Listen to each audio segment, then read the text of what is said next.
Hey, what's poppin'? Jacques Slade here, and this is the SoleFly Air Jordan 1 Low Carnivore. It's a dope sneaker, but I have a confession about the Air Jordan 1 that I don't think people are going to like. We'll talk about that a little bit more later. At this point though, I'm sure you've seen these pop up on the internet, and it is the next big collaboration from the Miami-based boutique with Jordan Brand. For those that are unfamiliar with SoleFly, they are relatively new to the game. They first opened up in 2010, but they have had like a rocket ship strapped to their back thanks to some head-turning collaborations. You've probably seen these or these before, and if you have these, well, congratulations from being DJ Khaled. Are you still in the meeting? As with most collaborations these days, just creating a new colorway and slapping a logo next to the Jumpman isn't really enough. SoleFly adds that little something that, I don't know, je ne sais quoi that we can appreciate. What? My first name is Jacques, my last name is Cousteau. What did you expect? The unboxing experience is simple, yet slightly elevated, I would say. The box takes on the template of the normal Jordan 1 box, but it does a bit of a color flip on the bottom with the addition of the zebra print across the bottom and on the liner as well. And this all plays into the bigger picture and does something we've seen happen lately, like with Armour and other retailers, of continuing the story beyond just the sneaker. To me, this extra effort gives you a reason to keep the box. I tend to throw my boxes away pretty much immediately and put them into a drop front box. But when you have something like this that is unique and tells a bigger story, you want to keep it around.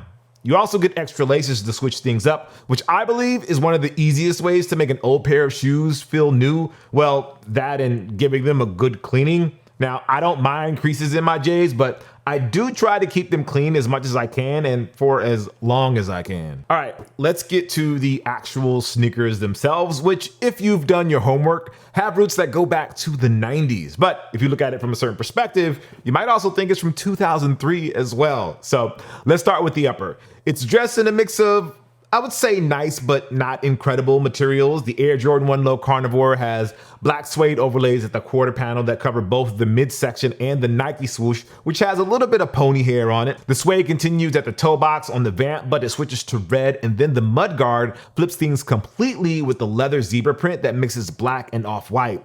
Just that section of the upper alone is wild and shows you what sort of things you can do with the Air Jordan 1 if you actually think outside the box, or in this case, think backwards and bring those OG vibes back from a totally different era. So for the heel, we repeat that same sort of zebra print with the leather, but this time the pattern is monotone and you only get the off-white or tan color to balance out the rest of the shoe really. And we build on that with one of my favorite parts of the shoe, which is the outsole. Gum bottoms will always be a top tier design decision for me, and these do not disappoint.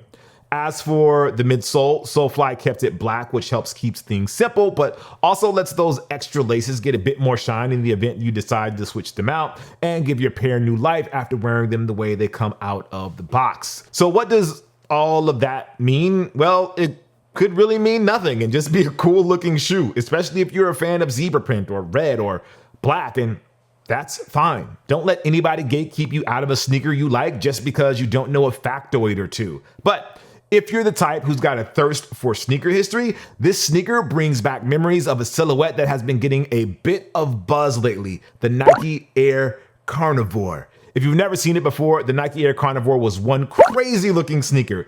It was a proto-ISPA design decades before Nike coined that term. It has straps everywhere, seemingly an entire area that's missing near the top of the foot, and it had, you guessed it, zebra print. The shoe originally dropped way back in the 90s and was one of the first models to introduce a tech that we actually take for granted these days, the neoprene sleeve booty. The Carnivore may not look it right off the bat, but this was a cross trainer, and I guess still is a cross trainer if you have an OG and took super care of them after a hike or have the 2010 retro. When I realized the inspiration for this shoe, I took a look at eBay just to see if there were still pairs of the Carnivore around, and you can find quite a few in the original colorway as well as the Comme des Garçons collab that really flew under the radar earlier this year. However, this pair, the one that inspired this colorway of the Jordan 1 Low, is a bit more scarce. But once you see it, you can't unsee it. And I mean that in a good way. Looking at the mudguard on the toe box of the Jordan 1 Low, you see the entire midsole of the Carnivore. Looking at the heel, you see how SoleFly came up with the heel color on the Jordan as well as the imprinted zebra print. Same goes for the pops of red on both shoes. For the Jordan, it occupies the inlay. For the Carnivore, you see it on the toe tip of the outsole as well as the lining of the ankle strap. You can't unsee it, right? Now that you know the origin story, it's hard not to see the original Carnivore when you see this shoe, and that's okay. I love the fact that SoleFly went back to the 90s to find inspiration for the Jordan 1 Low instead of just throwing together another version of an OG colorway and slapping their logo on it, which I should acknowledge they did actually include their logo on the shoe. It's on the heel of the left shoe, while the Jordan Wings logo was on the heel of the right shoe. But to my point, we so often see collaborations that rely on the history of Jordan brand to tell a story and don't really infuse anything new into the brand. It's one of the complaints that I have about the Jordan 1. In my opinion, I think the brand is ruining sneaker culture in its own little way. Well, ruining is probably a bit too harsh, but I think it's safe to say it's not a positive development, if that makes sense. The Nike Air Carnivore, for all its wild and weird glory, is a shoe from the 90s. Most people that are into sneakers now don't even know about it. The reason they don't know about it is because after it was released back in the 90s, it didn't get dozens of retros like the Huaraches or the Air Max 95s. That absence, as they say, made the sneakerhead heart grow fonder, and in the words of a vampire movie saga I refuse to publicly admit I watched, they were able to imprint on an entire generation of sneakerheads. That shoe, as Michael would say, became personal to them. And by bringing it back, this generation, the one that is currently living through one of the great time periods when it comes to having access to sneakers, is being robbed of the chance to create their own identity. Their love of sneakers comes from a generation that grew up in the 80s and 90s. With the exception of Kanye West and the Yeezy brand, the hottest shoe in the world are colorways of shoes that came out 20 to 30 years ago. Think about that.